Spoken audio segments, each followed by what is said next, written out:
I'll never get why guns like the micro-TAR or the minigun are given such small descriptions. It doesn't register with common sense. If it isn't a pea shooter or a handgun, then it's not small. Welcome to the MTAR.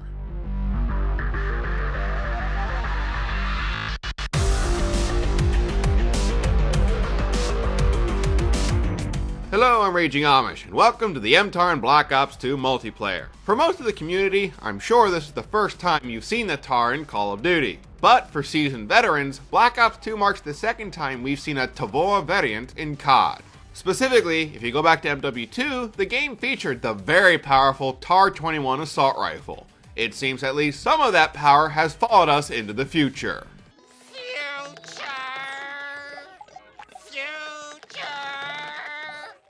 Unlocked at level 4 with Creator Class, the MTAR is the first of 9 assault rifles available in multiplayer. Also, the MTAR is one of 6 assault rifles to be fully automatic by default. Compared to its brethren, the MTAR is slightly above average, shooting at 720 RPM. You won't match the SMGs by any mean, but for an assault rifle, this is good. As with most primaries, the MTAR does offer an alternate fire mode. With the select fire attachment, you can switch to a 3-round burst mode. On paper and in practice, you will maintain the 720 RPM fire rate within each burst. As such, your alternate fire mode is more of a hindrance than anything else. I could maybe understand using burst fire in hardcore with FMJ, but trust me, using anything besides full auto fire is absolute crap on this gun. As is typical for the assault rifles, the MTAR gets a 30-round magazine, which can be up to 40 with extended clip. The default mag size, in my opinion, is more than enough for most situations. As an added bonus, you get 4 starting mags, which nets out to 120 rounds for your default loadout. Your capacity and starting ammo should be sufficient. Moving on, the MTAR's bullet damage clocks in at 40 up close and 24 at a distance. This is pretty typical for an assault rifle. When you do the math, this means you can pull off a 3-hit kill up close, but drop to a pathetic 5-hit kill at a distance. Ew. For your headshot bonus, the MTAR gets the typical assault rifle boost of 20%. This won't help up close because you still need 3 shots for a kill, but if you hit the head at least once at range, you'll need just 4 hits to finish off the enemy. What's key with the MTAR, however, is understanding where that range starts to drop. The 3-hit kill power stops at roughly 44 feet. As a comparison, this is just a hair shorter than the limits of the S12 shotgun's pellet range. For an assault rifle, this isn't very good. Yes, you do get a 3-hit kill, but it disappears very quickly. Once you get to a range of 124 feet, that's where your 5-hit kill kicks in. If you'd like a for instance, that's roughly where the SMR assault rifle just loses its 2-hit kill range. Again, the overarching point is simple. The MTAR's range is simply too short. You're really short. I know. I should clarify, your range suffers as a way to balance your 3-hit kill and the above average fire rate, so keep this in mind when using the MTAR. Moving on, the gun's performance overall does maintain assault rifle characteristics. Your movement speed is average at 95%. The crosshairs are medium-sized, making the MTAR decent enough when firing from the hip. As for your penetration power, it's average, and your idle sway is relatively low. These features are standard for an assault rifle and help the MTAR fit a very all-purpose role. For the transition times, the MTAR is again standard for an assault rifle. Your gun raises in 680 milliseconds and drops in 350 milliseconds. As for your aim down sight time, you will aim in and out in 250 milliseconds. These features are all just slightly slower than SMG performance. Seeing as you have a 3-hit kill automatic weapon and decent transition times, the MTAR can compete quite effectively in close quarter combat. Unfortunately, once you get into the reload times, this is where the MTAR again suffers from poor performance. The boning continues! By default, the gun reloads in just under 2.5 seconds, or just under 3 seconds if the mag was completely empty.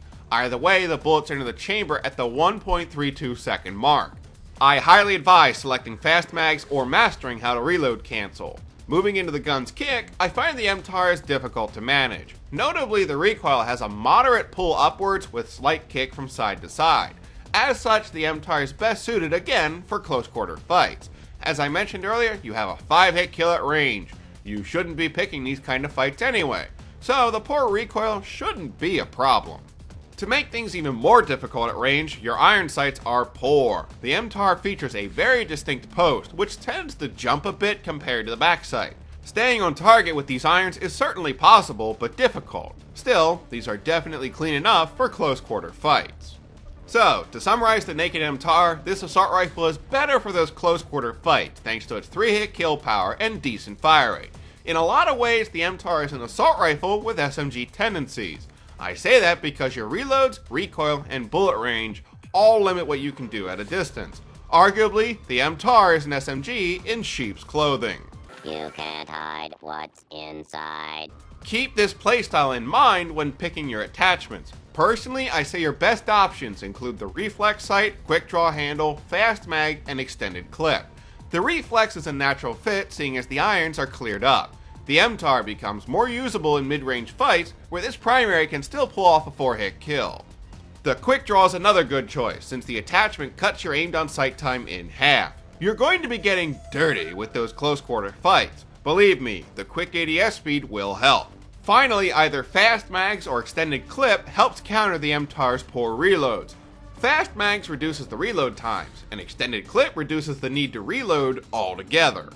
You'll notice I didn't advise the laser sight. This is for good reason. If you want really strong hip fire, I'd say go with an SMG. And for the record, this isn't the only poor attachment on this gun. Most notably, you should avoid the ACOG like a plague. Picking this attachment is a bad idea when you consider your damage at range is poor. You can also forget about the silencer and select fire. The silencer hurts your already limited range for 3-hit kills. If you want to use a suppressed weapon, you have way better choices elsewhere. The select fire is also bad in the same vein.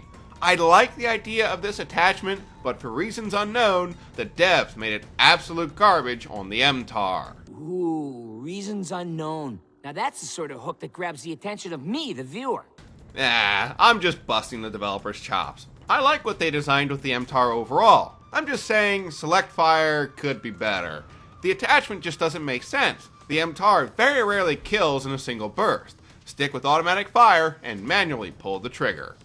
Once you choose your attachments, you also have a few perks to consider. Most notably, I feel Ghost is a natural fit on the MTAR. You are going to be constantly moving with this assault rifle. Ghost protects you when flanking behind enemy lines. Also, Hardline is a solid choice. The assault rifles are naturally good at getting long kill streaks, meaning you can maximize Hardline's potential.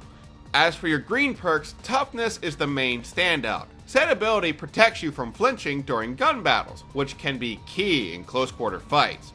I don't really advise choosing Scavenger. Honestly, I found the MTAR has plenty of ammo to start. If you really do have ammo issues, pick the extended clip attachment for some extra rounds. Moving to the red perks, Dexterity is a notable winner. Said perk is lethal when coupled with the quick draw attachment. It's a wise decision to mix these two together. You will be in heaven with the great power your class now has. I feel like I should say something smart. Finally, for your secondary, I do advise bringing one. Personally, I preferred the TAC-45 pistol. The lethal 2-hit kill is a natural fit with the MTAR's already impressive close quarter finesse. Still, you can mess around with the CAT-40, B-23R, and even the 5.7. The idea is simple. Should you be caught with an empty mag, you want a pistol that can pull out in a flash and save you in a pinch. The MTAR's reloads are poor, so believe me, you're going to be glad you brought a pistol. End of the day, the MTAR is a neat mix of the good with the bad. As we discussed, your reloads are crap, the recoil leaves a lot to be desired, and your range could be better. Still, the decent fire rate combined with a 3-hit kill in close quarters makes for a potent weapon. The MTAR rides a fine line between assault rifle and SMG. With the right playstyle, few guns will bring more power to the battlefield. That concludes this review of the MTAR in Black Ops 2 multiplayer. We're not quite done with this assault rifle though. This gun is in zombies. Join me next time where we'll be covering how you can use the MTAR to slay the undead. Until then, this is Raging Amish, checking out.